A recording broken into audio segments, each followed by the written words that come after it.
A cultura do cancelamento é tema do livro Esse Nosso Jeito Bélico de Viver, obra em que a autora Karine Aragão, convidada de hoje do Jogo Aberto, aborda sobre o cenário contemporâneo protagonizado pela polarização de ideias. Karine, o livro Esse Nosso Jeito Bélico de Viver fala sobre as dificuldades das pessoas hoje em dia em criar conexões. A cultura do cancelamento está ligada a esse jeito bélico? Está totalmente ligada, Renata. Eu diria que elas são intrínsecas, porque esse jeito bélico é como você cancela, como você tenta aniquilar, quando você tenta eliminar o outro. E o cancelamento é justamente isso, né? É a tentativa de calar uma outra pessoa, de calar uma ideia. Então, ser bélico é cancelar. É descartar a pessoa assim que, não concordei com algo, não gosto da sua opinião, e aí você já descarta aquela possibilidade de conexão, de um diálogo. Seria mais ou menos nesse formato, certo? Exatamente, porque você se conectar ao outro é você dialogar. E nem sempre a gente vai dialogar exatamente com quem a gente concorda, né? E o cancelamento pressupõe isso. Você não concorda com o outro, então você não estabelece nenhum tipo de conexão, você não estabelece nenhum tipo de diálogo. Você só sabe conversar, só sabe dialogar com quem concorda com você.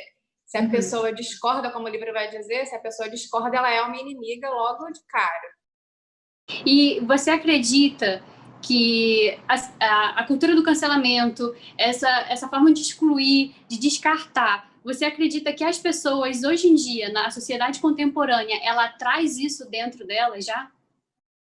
Sim, eu até penso assim, a proposta do livro é pensar alguns sintomas sociais que vão tentar entender por que a gente chegou nesse panorama de uma dificuldade de dialogar com os outros, seja na nossa vida orgânica, seja em rede social, em um lugar que isso é potencializado, essa vida virtual potencializa essa ideia do cancelamento.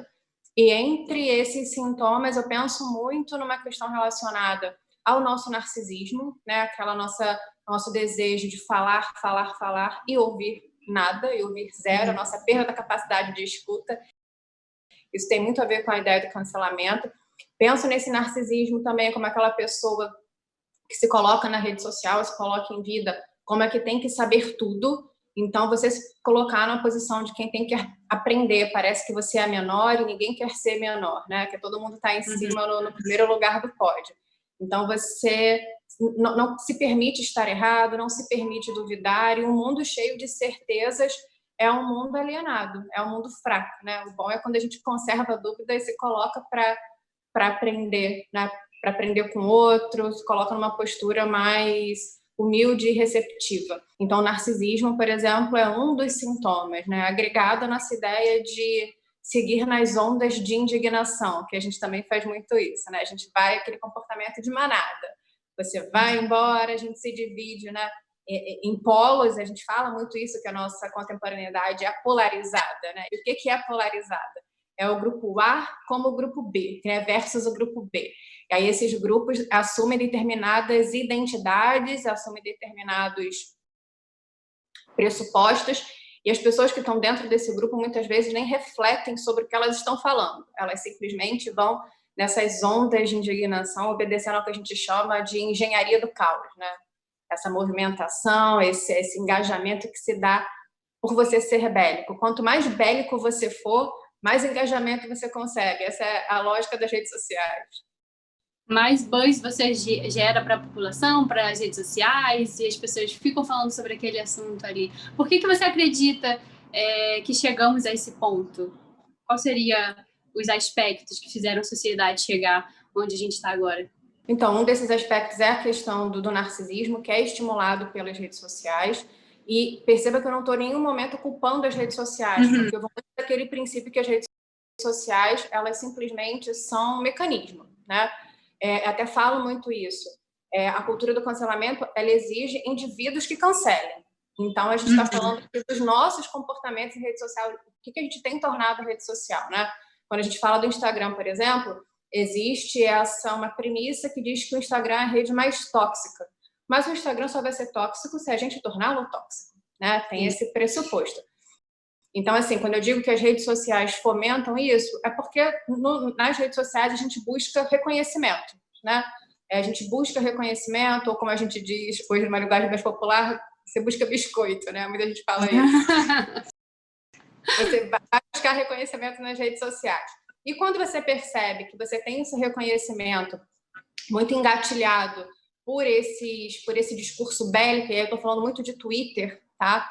A gente, na minha percepção, a gente está pegando esse modus operandi do Twitter, né, da lacração, essa coisa, a lacração, ver a lacração como positiva, e está trazendo para a nossa vida. Então, assim, se lacrar funciona, se calar o outro é legal, se quanto mais eu coloco uma postura agressiva e humilho o outro, eu ganho destaque nas redes sociais, eu faço isso no orgânico. Isso seria uma forma de poder, certo? Você sentir aquele poder em cima de outra pessoa, sentir domínio sobre aquela situação, como se você fosse o dono da verdade. Esse poder já vem de antigamente, né? As pessoas sempre querem ter poder, mas realmente acho que a rede social ela contribuiu aí pra gente ver isso abertamente. Só você entrar que você já vê as pessoas se atacando, querendo ter razão em cima da outra, e nem sempre elas querem realmente dialogar para entender a versão da outra pessoa, entendeu? Por que a outra pessoa pensa daquela forma, ou como ela chegou para estar ali. Enfim, eu queria saber que você fala muito sobre a reconfiguração desse processo de comunicação, né? Dessa conexão. Como se daria essa reconfiguração? Então, uma das premissas que eu aponto é a nossa ressensibilização, né? Eu aposto muito nesse prefixo re. Então, a gente reconfigura a partir da ressensibilização. Porque esse modus operandi do cancelamento, de aniquilar o outro, passa muito pela desumanização do outro. E quando você fala das redes sociais e de fomentar isso, nosso comportamento em rede social, a gente cria bolhas, né? Nas redes sociais a gente pode criar bolhas. Eu posso seguir só quem eu acredito, eu posso ouvir só quem vai retroalimentar os meus pontos de vista, e quem não vai eu bloqueio, eu elimino. E quando a gente fala dessa proposta de reconfigurar, está justamente ligado a esse nosso poder de escuta e a nossa ressensibilização. Eu tenho que olhar para o outro como alguém que também tem fala. Eu tenho que olhar para o outro como alguém que eu também posso me conectar, como alguém que eu não vou eliminar. Eu não vou simplesmente eliminar o outro, eu não vou ser agressivo com o outro, eu não vou cancelar o outro, porque eu não preciso tornar o meu cotidiano bélico, para trazer a nomenclatura do livro, né? Essa ideia de belicismo traz para a gente a ideia de que a gente vive como se fosse numa guerra, né? Em que o meu único objetivo é eliminar o meu inimigo. E quando você se ressensibiliza, né? Quando a gente tem falado muito isso na pandemia, quando as pessoas não viram números, né? Fica mais fácil da gente se dialogar, fica mais fácil da gente se conectar ao outro.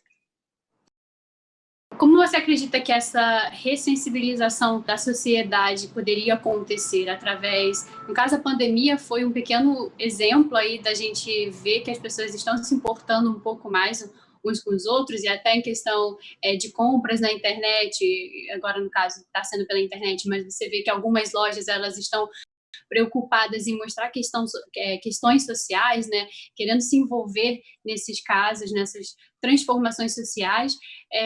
Como você acredita que a gente possa potencializar essa ressensibilização? Para mim, a saída é estética. A minha acho que vai muito aí da minha formação, a minha formação é toda em literatura. Então, eu realmente acredito numa saída estética. Eu acredito que o contato com a arte nos sensibiliza. Então, no momento em que a gente tirou, né, muito a arte do nosso cotidiano. Isso eu também aponto bastante no livro. A gente seguiu caminhos que nos tiram do poder da sensibilização. Quando a gente fala, por exemplo, que hoje nós estamos numa sociedade extremamente laboral, uma sociedade da autoexploração, em que quanto mais cansado, quanto mais trabalho, quanto menos tempo você tiver para qualquer atividade de lazer, isso se tornou a ideia de sucesso, né? E acredito que a gente tem que reconfigurar essa ideia de sucesso. Então, a gente precisa retrazer, né? Eu rei de novo, a participação da arte na nossa vida. A gente precisa trazer, e eu pego muito a ideia da literatura, né? Porque é o viés da arte que eu estudo, que eu tenho mais contato. Então, eu acredito que a gente precisa trazer a literatura, porque a literatura ela é premissa de alteridade, né? No momento que você está diante de uma história, é uma narrativa que não é sua, é um contato seu com uma outra história. No momento em que você está em contato com aqueles personagens, né, os personagens se tornam pessoas na sua dinâmica. Quem nunca conversou com um livro, quem nunca fechou um livro com raiva porque o personagem agiu de tal maneira, porque a história foi por tal caminho? Então, a gente cria essa premissa de alteridade a partir da estética, né? Eu falo muito isso. A gente tem algumas saídas, a gente pode ter saídas políticas, a gente pode ter saídas estéticas e tantas outras. A minha visão, a minha percepção é que a gente precisa aprender a cruzar histórias, a contar histórias, a ouvir histórias, para a gente retomar essa sensibilização. A sair da nossa bolha, né, do nosso universo. Você pretende dar continuidade a esse estudo, publicar algum outro livro falando sobre esse trabalho? Então, eu estou pensando bastante nesse momento de divulgação do livro. Chegaram algumas propostas para falar mais detidamente, por exemplo, da comunicação não violenta, né, que é uma questão que eu trabalho no livro, né, uma vez que eu proponho a comunicação não bélica, ela é não violenta. A comunicação afetiva, a retomada dos nossos afetos, é a comunicação não violenta. Mas talvez eu vá por esse caminho, mas tem um outro tema que também está agregado que me interessa, que talvez eu aposte, que é a questão da idolatria, né? Eu penso muito que a gente tem construído uma sociedade de heróis com pés de barro, para fazer uma referência ao Nietzsche, né? E esses heróis com pés de barro, eles não têm a menor sustentabilidade, muitas vezes são vendas que a gente coloca para não pensar, para não pesquisar, para não se aprofundar, né? O que o seu herói disser, você acata e está tudo certo. E essa idolatria cega é algo que me incomoda, que me dói, né? Como sujeita, como cidadã, como educadora. E talvez eu vá por esse caminho, ainda não sei. Então, esses são os 2 projetos aí que talvez a gente possa esperar um pouquinho de você. Vão sair, eu não sei a ordem muito bem dos dois. Sair em algum momento. E só uma pergunta mais pessoal, como é que foi o início desse estudo para você? O que fez você querer estudar sobre isso, publicar sobre isso, se aprofundar nesse assunto? Foram algumas situações que aconteceram em 2018, né? 2018 foi um ano muito difícil, foi um ano de polarizações, foi um ano de discussões, e eu me vi muito nessas discussões, né? Eu sou professora, então eu dialogo muito com meus alunos na disciplina de literatura, na disciplina de redação, dialogo muito com eles sobre isso, e aquilo que a gente fazia em sala eu não encontrava fora da sala. Aquela liberdade que a gente tinha de discordar e falar sobre os nossos pontos de vista com liberdade. Eu falei, tá faltando isso fora da sala de aula. E eu sempre falo para eles que quando a gente identifica um problema social, a gente precisa tentar agir para esse problema social, né? Não adianta você sentar no sofá e dizer, nossa, o mundo tá ruim. O que você pode fazer? Então, lá em 2018, eu pensei em 2 situações. Como escritora também, eu falei, eu preciso fazer com que esse diálogo que a gente promove em sala, essa coisa que eu gosto tanto e que eles gostam tanto também, possa tocar outras pessoas, né? Como escritora também de romance, escritora de poesia, eu já fazia esse trabalho de escrever poesias no Instagram. E aí eu pensei, vou fazer um livro de ensaios, não quero fazer um livro de poesia nesse momento. Talvez ele venha mais tarde. Mas eu quero fazer um livro de ensaios para discutir ideias da sociologia, da antropologia literária, como que a literatura, a arte pode nos ressensibilizar. E aí eu montei vários projetos, comecei a escrever em 2018 e elaborei assim, um projeto de podcast, né? Eu tenho um podcast também. O livro veio primeiro para o podcast e eu montei o podcast no final de 2019, que também tem essa função. A gente precisa promover o debate público, e o debate público fora da lacração, né? A gente não quer lacrar. A gente quer conversar. Porque diálogo com respeito. Né? Com respeito. Uhum. Diálogo é a contrapartida da lacração. Eu tenho, assim, até uma aflição com esse verbo, lacração. Mas, enfim, com esse substantivo, mas com esse verbo lacrar. A proposta, então, do livro é promover o diálogo, a proposta do podcast é promover o diálogo. Eu diria que todos esses projetos que estão acontecendo e que virão tem essa premissa de dialogar, para a gente tentar sair, talvez, dessa situação bélica que nós estamos. É uma cultura, vamos dizer, eu vou muito pela cultura do cancelamento porque é o que eu mais presencio nas redes sociais. A gente está vendo ali, a gente vê reality show e a gente vê como é que as pessoas reagem e como elas expõe o ódio na internet. Então, assim, é realmente algo muito contemporâneo, algo que está sendo muito falado na atualidade. Foi um prazer conversar com você, Karine, conhecer um pouquinho do seu livro, Esse Nosso Jeito Bélico de Viver, que é um tema super atual. Eu gostaria que você deixasse aqui suas redes sociais para as pessoas encontrarem o seu trabalho e acompanharem aí os novos projetos que estão por vir. Renata, eu que agradeço o convite, agradeço o diálogo. É muito bacana poder falar sobre isso. Eu acho que se a gente puder expandir essa cultura da afetividade, não do cancelamento, a gente está fazendo uma coisa grande, né? É trabalho de formiguinha, mas é um trabalho que precisa ser feito. Quem quiser continuar o diálogo, fazer perguntas, eu uso bastante o Instagram, é a minha rede social por excelência, né? Eu gosto bastante. E meu Instagram é Karine Aragão Escritora, é bem tranquilo, né? Eu uso o nome mesmo. Fora o Instagram, eu uso as redes do podcast, né? O podcast está disponível no Spotify, no Deezer, em várias redes.